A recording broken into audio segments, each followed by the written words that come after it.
Hi, this is Hannah with Tour Collierville magazine. I'm here for 2 Minute Tuesdays with OneVoice's director, Dr. J.D. Frizzell. Hello, good to be here. I'm so happy to have you here. Thanks. So I've heard that your group is going to the Emmys. That's right. It's really an exciting opportunity for them. The producers for the Emmys Governor's Ball, they contacted us this summer, and they reached out and they just said, you know, we've seen your videos, we saw you on America's Got Talent, and we think you would be awesome to be at the Emmys Governor's Ball. And of course, the first thing I had to do was figure out what the Emmys Governor's Ball was. It's basically the after party for the Emmys. Okay. And apparently, it is the hardest ticket in Hollywood to get, to actually go to. Well, of course. Yeah, much to the chagrin of all the parents and family members of the OneVoice kids, Right. Who of course want to go. Yeah. So it's this huge event, 4,000 people, and it's the biggest seated dinner in North America. Wow. So they serve a 5-course meal to all 4,000 people that come. They follow the red carpet from the Emmys over to the Governor's Ball. Okay. And then they all sit and have dinner, and then of course there's entertainment in the middle of all of this the entire time. Okay. And OneVoice is going to sing a set of music. Okay, so it's set, about how many songs is that? 4 to 6 is what 4 to they're 6. telling us. Okay. Yeah. And then something you said earlier, I guess too, kind of the setup of it, how the seats, how they're arranged. So is this something y'all are typically used to, how you're used to performing? No, it's really new for us. So it's basically shaped like a cross, and there are tables each way, and then there's this huge circular stage in the middle. And so the kids are going to have to perform basically All in around. and around. Yeah, Okay. we've never done anything like that before. So Okay.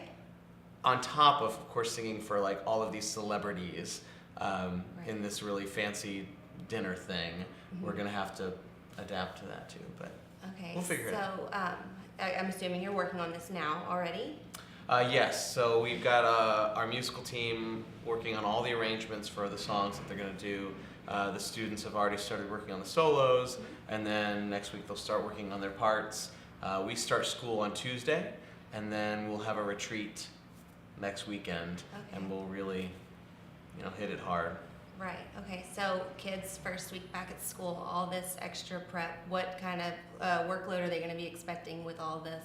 I basically told them just be ready to have homework in a cappella class for the first month, and it's not normal, but they're all okay with it because it's the Emmys. Well, I mean, yeah. What high school kids get to sing at the Emmys? So they have a great attitude about it. They know that they're going to have to work really hard every day, and then of course we've got our weekend retreat planned.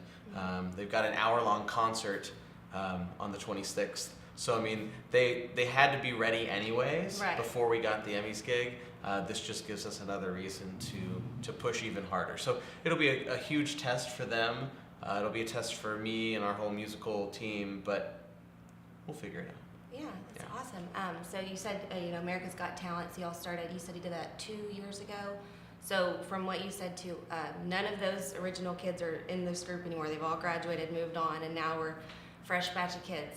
Yes, this is an entirely new group every year. In fact, the year after the America's Got Talent group, it was almost an entirely new group, which, of course, it's a challenge every year to have to live up to the standards of the group before. But no, all of those students who were on the show are now off doing amazing things on their own, and the legacy stands, and so we just have to live up to, the hype, so to speak.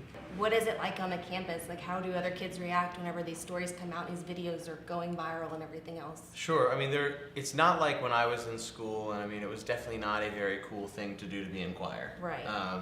But the kids look up to them. I mean, they even if they don't really understand it, if they don't do music, if they only maybe play a sport or something, or are academically minded, they respect it and they look up to the OneVoice kids for what they're able to do. And I mean, I think just the nature of doing all of these big events and being on such a national, international stage for so long has shown just the whole student body at Briarcrest that singing is cool. Well, yeah, I mean, you've got, especially like you said, the standards to live up to, and if it's a ninth grader coming in off of, from middle school, obviously, going in and doing that. They've got to completely follow up with whatever they performed in front of thousands and millions and whatever on TV and everything else. Yeah, it's a lot, but it's a really cool culture that they've built through all of that. Well, that's amazing. Thanks so much for coming out and just kind of getting us through that. We're definitely wish you the best of luck, and we can't wait to see what you guys do next. Awesome, thank you for having me.